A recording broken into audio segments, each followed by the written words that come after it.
Hi, my name is Koby and this is from my COM-263 class.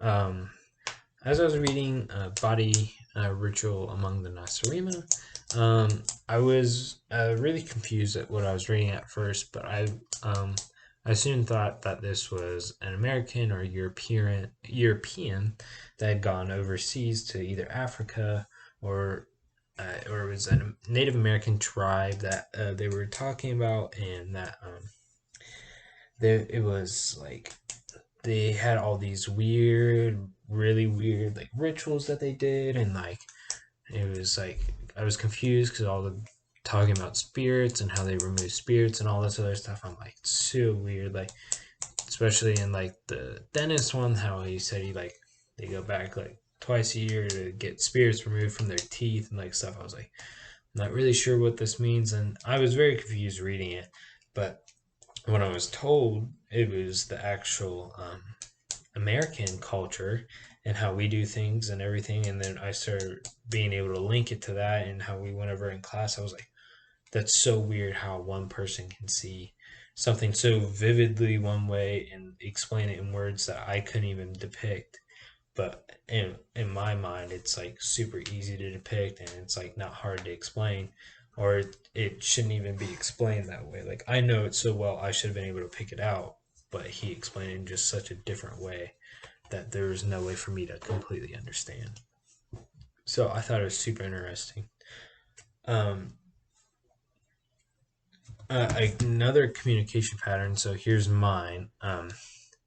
Families come weekly to a large building in which children go to one area and adults go to another.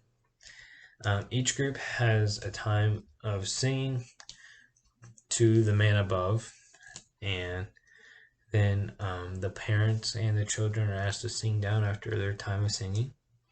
The parents are asked for money, and if they are members, they give money monthly. Um, and then each group, after that, typically the leader of the group will get up and he will give a message of to give them wisdom and give them advice about how to deal with stuff in their life according to what the man in the sky thinks that they should. And then they close out in a time that they use to just talk to him. They use this time to talk to him, to connect with him, and feel him spiritually. And then after that, they all get up, and then they get back in their vehicles, and then they go home. And then throughout the week, some of them practice and some of them don't. And then they'll do the same thing the exact same week. They'll come back on that same day, go into the big room, and repeat the same thing weekly. This is my thing of a church, what maybe a church could be looked at, how it can be seen from an outside. But how the church has changed throughout history is the church started out as, I mean, way back, and it was just pretty much the Catholic religion, and they stayed for a really long time, and it's pretty much just Catholics, and then the Protestants started to come along, and there a lot of people didn't know how to read the Bible because it was in Latin, and before the Bible got translated, I mean, there was just the leader that knew how to depict the Bible, and so he would teach false lessons. But the church has come a long way, and so has the Bible. So as the Bible has come along, churches have developed. There's been a whole bunch of different divisions or branches of church that have come along. There's obviously Nazarene, Baptist, Lutheran, Jehovah Witness, Methodist, just plenty of them. And so it just shows how different the Bible can be interpreted and how the church has come a long way.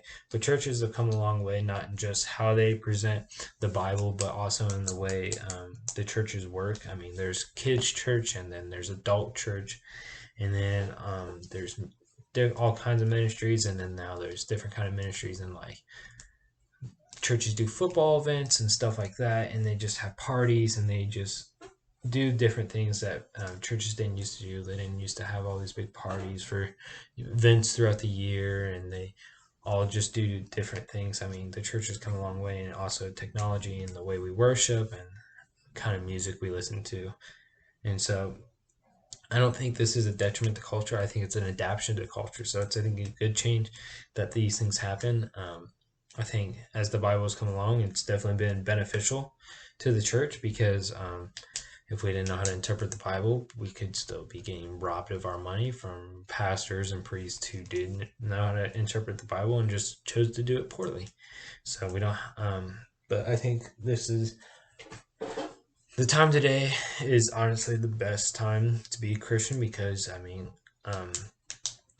being in America, you're not persecuted for it, and I mean, there's just so many ways to access a Bible or to access pastors and people like that to just grow in your faith and everything.